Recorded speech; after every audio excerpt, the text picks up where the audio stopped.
যুক্তরাষ্ট্রে অপমানিত হলেও যুক্তরাজ্যে উষ্ণ অভ্যর্থনা পেলেন জেলেনস্কি। ২২৬ কোটি পাউন্ডের চুক্তি সই। এক ফোঁটাও তেল পাবে না যুক্তরাষ্ট্র, নরওয়ের তেল কোম্পানির ঘোষণা। গাজায় যুদ্ধবিরতির দ্বিতীয় ধাপে রাজি নয় ইসরায়েল, দাবি প্রত্যাখ্যান করেছে হামাস। যুদ্ধবিরতি সাময়িক বাড়ানোর মার্কিন প্রস্তাবে ইসরায়েলের অনুমোদন। পিকেকের যুদ্ধবিরতি ঘোষণা, ৪ দশক পর শান্তির পথে তুরস্কের কুর্দিরা। সৌদি আরবে ব্যাপক ধরপাকড়, ১৭,০০০-এরও বেশি গ্রেপ্তার। অবৈধ বাংলাদেশি ও রোহিঙ্গাদের ফেরত পাঠানোর হুমকি ভারতীয় স্বরাষ্ট্রমন্ত্রী। বলিভিয়ায় ২ বাসের সংঘর্ষে ৩৭ জনের মৃত্যু।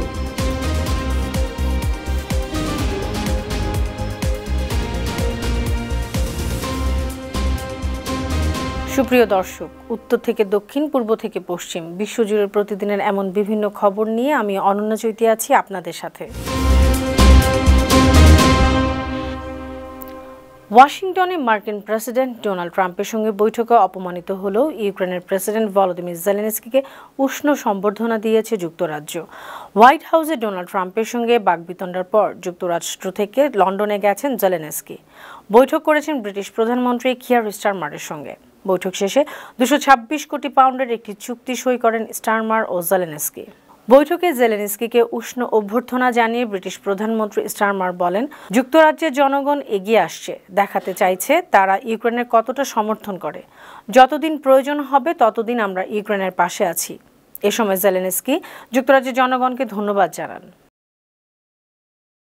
এদিকে যুক্তরাষ্ট্রের নৌবাহিনীকে আর এক ফোঁটাও তেল দেয়া হবে না এমন ঘোষণা দিয়েছে নরওয়ের বৃহৎ জ্বালানি তেল কোম্পানি হাল্টবাক বাংকার্স। গেল শুক্রবার মার্কিন প্রেসিডেন্ট ডোনাল্ড ট্রাম্প ও ইউক্রেনের প্রেসিডেন্ট জেলেনস্কির বিতর্কের কারণে এই সিদ্ধান্ত নিয়েছে তারা।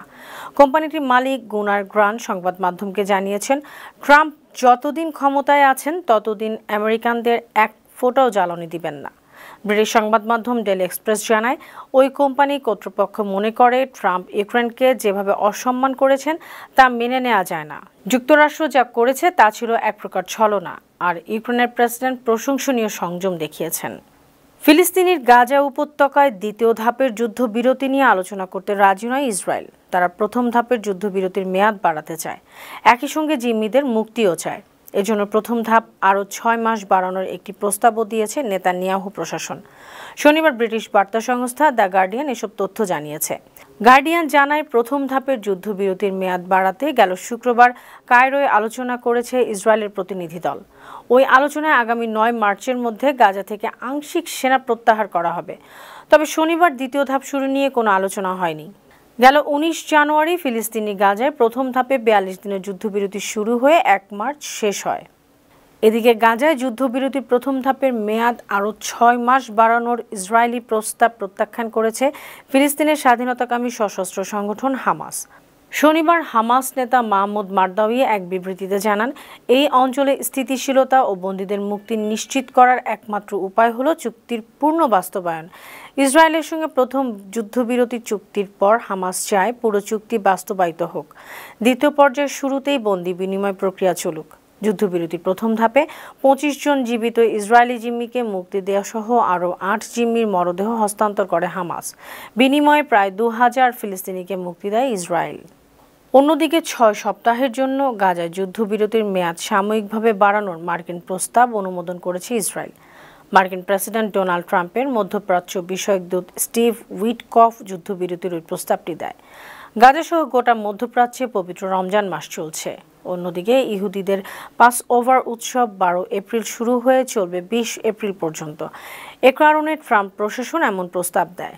নেতানিয়াহুর কার্যালয় বলেছে, মার্কিন প্রস্তাবের অধীনে গাজায় এখনও হামাসের কাছে থাকা ইসরায়েলি জিম্মিদের অর্ধেক প্রথম দিনে মুক্তি পাবেন। স্থায়ী যুদ্ধবিরতি চুক্তি হলে বাকি জিম্মিরা মুক্তি পাবেন। তবে ইসরায়েলের সবশেষ এই পদক্ষেপ নিয়ে এখনও কোনো মন্তব্য করেনি হামাস। তুরস্কের সঙ্গে দীর্ঘ ৪০ বছরের সংঘাতের অবসানের ঘোষণা দিয়েছে নিষিদ্ধ ঘোষিত কুর্দি গোষ্ঠী কুর্দিস্তান ওয়ার্কার্স পার্টি পিকেকে। কারাবন্দী নেতা আবদুল্লাহ ওজালানের আহ্বানে তারা অস্ত্রবিরতি ঘোষণা দেয়। পাশাপাশি সংগঠন বিলুপ্তি করার প্রতিশ্রুতিও জানিয়েছে। শনিবার পিকেকের এক বিবৃতিতে এসব তথ্য জানা গেছে। বিবৃতিতে বলা হয়, তুরস্ক সরকারের কাছে তারা ওজালানের মুক্তি চেয়েছে, যাতে তিনি নিরস্ত্রীকরণ প্রক্রিয়ায় নেতৃত্ব দিতে পারেন। 1999 সাল থেকে বন্দী থাকা ওজালান সম্প্রতি এক সপ্তাহব্যাপী অস্ত্র সমর্পণের আহ্বান জানান। এর পরিপ্রেক্ষিতে পিকেকে এই সিদ্ধান্ত নিয়েছে। প্রবাসী নাগরিকদের বাসস্থান, কর্মক্ষেত্র এবং সীমান্ত নিরাপত্তা বিধি লঙ্ঘনের অভিযোগে সৌদি আরবে চলছে ব্যাপক ধরপাকড়। গেল এক সপ্তাহে এই অভিযানে 17,389 জনকে গ্রেপ্তার করা হয়েছে। শনিবার সৌদি প্রেস এজেন্সি জানিয়েছে, বাসস্থান আইনে 10,397 জন, অবৈধভাবে সীমান্ত অতিক্রম আইনে 4,128 জন এবং শ্রম আইনে আরও 2,864 জনকে গ্রেপ্তার করা হয়েছে। সৌদি স্বরাষ্ট্র মন্ত্রণালয় জানিয়েছে, দেশটিতে অবৈধ প্রবেশে সহায়তাকারী যেই হোক না কেন তাকে শাস্তি দেওয়া হবে। এমন অপরাধীর সর্বোচ্চ 15 বছরের কারাদণ্ড এবং 1 মিলিয়ন রিয়াল পর্যন্ত জরিমানা হতে পারে।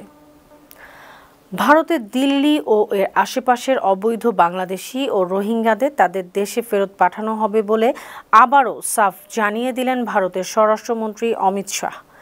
এরই মধ্যে দিল্লি পুলিশকে নির্দেশনা দেওয়া হয়েছে। ভারতীয় সংবাদ মাধ্যম এনডিটিভির প্রতিবেদনে বলা হয়, দিল্লিতে পুলিশের রাজ্য পুলিশের শীর্ষ কর্মকর্তাদের সঙ্গে বৈঠকে অমিত শাহ এই নির্দেশনা দেন। ভারতীয় স্বরাষ্ট্রমন্ত্রী আরও বলেন, অবৈধ অভিবাসী ও অনুপ্রবেশকারীরা ভারতের জাতীয় নিরাপত্তার জন্য সরাসরি হুমকি। এ ব্যাপারে সবার কঠোর হতে হবে। বলিভিয়ার যাত্রীবাহী 2 বাসের সংঘর্ষে 37 জন নিহত হয়েছেন।